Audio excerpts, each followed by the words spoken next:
வணக்கம். Venkat Puthiran, Ariyannam YouTube channel environmental and climate சேஞ்சுக்கு ஆதரவாக தொடர்ந்து விழிப்புணர்வை ஏற்படுத்தி கொண்டிருக்கிறோம் இந்த அரியண்ணம் யூடியூப் சேனலில். ஸோ அந்த வகையில் ஐநாவில் எதிர்காலத்திற்கான உச்சி மாநாடு, அதாவது சமிட் ஆஃப் த ஃபியூச்சர் அப்படின்னு ஒரு கான்ஃபரன்ஸ் நடந்துகிட்டு இருக்கு. உலகளாவிய பல தலைவர்கள் கலந்து கொண்டு எதிர்காலத்தில் என்னென்ன நடவடிக்கை இந்த உலகத்திற்கு பண்ணலாம் அப்படின்னு அங்கே கூடி விவாதிச்சு கொண்டிருக்கிறாங்க. ஸோ பல தலைப்பின் கீழே எதிர்காலத்துக்கு இந்த உலகத்துக்கு என்னென்ன வேணும்னு விவாதித்து கொண்டிருக்கிறார்கள். ஸோ அதில் ஒரு தலைப்பு தான் காலநிலை மாற்றத்தை எப்படி தணிக்கிறது, எதிர்காலத்தில் எப்படி எதிர்கொள்கிறது, அதற்கான என்னென்ன செயல் திட்டங்கள் தீட்டலாம் அப்படின்னு உலக தலைவர்கள் எதிர்காலத்திற்கான உச்சி மாநாடு ஐநாவில் நடந்து கொண்டிருக்கிறது. அதை பற்றி விவாதித்து கொண்டிருக்கிறாங்க. ஸோ நம்மளோட இந்தியாவின் சார்பில் நம்மளுடைய மாண்புமிகு பாரத பிரதமர் முதல் கொண்டு பல தலைவர்கள் கலந்து கொண்டு பங்காற்றி வருகிறார்கள். ஸோ அதில் நம்மளுடைய சுற்றுச்சூழல் அமைச்சகத்தோட மதிப்பிற்குரிய லீலா லந்தன் செக்ரட்டரி அவங்க கலந்து கொண்டு தன்னுடைய கருத்தை பதிவு செஞ்சுருக்காங்க. அதாவது காலநிலை மாற்றம் என்பது எந்த அளவுக்கு ஒரு முக்கியத்துவம், ஸோ அதற்காக உலக நாடுகள் என்ன நடவடிக்கையை நாம் எதிர்காலத்தில் மேற்கொள்ள வேண்டும், இந்தியா எந்த மாதிரி நடவடிக்கைகள் மேற்கொண்டு வருகிறது அப்படின்னு இந்தியாவின் சிறப்பை, எதிர்காலத்துக்கு காலநிலை மற்றும் பருவநிலை மாறுபாடு என்பது எந்த அளவுக்கு ஒரு முக்கியத்துவம் அப்படிங்கிற தன்னுடைய கருத்தை பதிவு செஞ்சிருக்காரு ஐநாவோட அரங்கில்.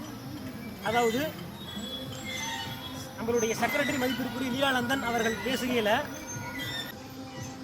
உலகளவில் காலநிலை மாற்றத்தை பற்றி நாம் மோஸ்ட்லி விவாதிக்கிறப்ப எப்படி நாம் எமிஷனை குறைக்கலாம் அப்படின்னு மட்டும்தான் நாம் பல நடவடிக்கைகளை பற்றி விவாதிச்சு கொண்டு இருக்கிறோம். ஆனால் இந்த எமிஷனை குறைப்பதில் எளிமையான ஒரு நடவடிக்கையும் ஒரு தீர்வையும் நம்ம நடைமுறையில் கொண்டு வரணும் அப்படின்னு சொல்லியிருக்காரு.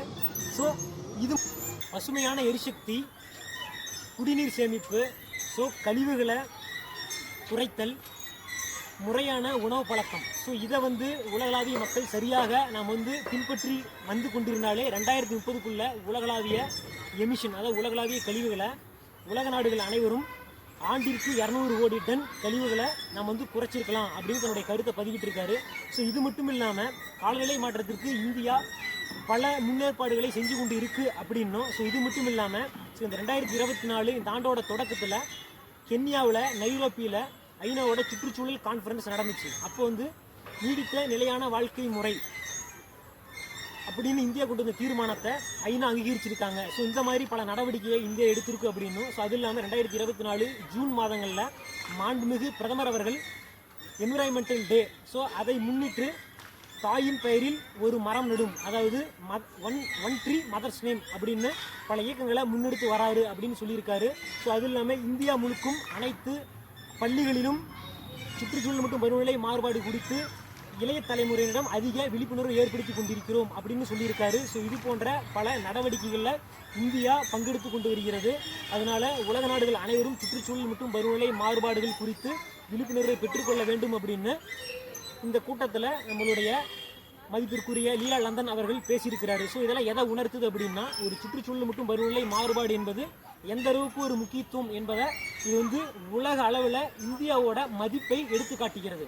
இதெல்லாம் ஏன் நான் உங்களுக்கு சொல்ல கடமைப்பட்டிருக்கேன் அப்படின்னா, ஸோ எதிர்காலத்தில் நாம் சஸ்டைனபிளாக வாழணும் அப்படின்னா எந்த அளவுக்கு நம்மளுக்கு ஒரு வீடும் பொருளும் பொண்ணும் நம்மளுக்கு ஒரு பணியும் எந்த அளவுக்கு ஒரு முக்கியமோ, நம்ம நிலையாக வாழ்வதற்கு சுகாதாரமான சுற்றுச்சூழலும், அதாவது இந்த காலநிலை மாற்றத்திலிருந்து நம்ம நம்மளை தற்காத்துக் கொள்வது என்பதும் மிக முக்கியமான நடவடிக்கை. ஏன் அப்படின்னா, தேவையில்லாத நம்மளுடைய செலவுகளை குறைத்தாலே எதிர்காலம் சிறப்பாக அமையும். அதாவது சுற்றுச்சூழல் மற்றும் பருவநிலை மாறுபாடுகள் குறித்து மக்கள் போது விழிப்புணர்வு பெற்றிருந்தாலே கழிவுகளை குறைக்கலாம், மாசுபாட்டுகளை குறைக்கலாம். ஸோ அதாவது எதிர்காலத்தை சஸ்டைனபிளாக நம்ம கொஞ்சம் நம்ம முன்னேற்றி கொண்டு போயிருக்கலாம்.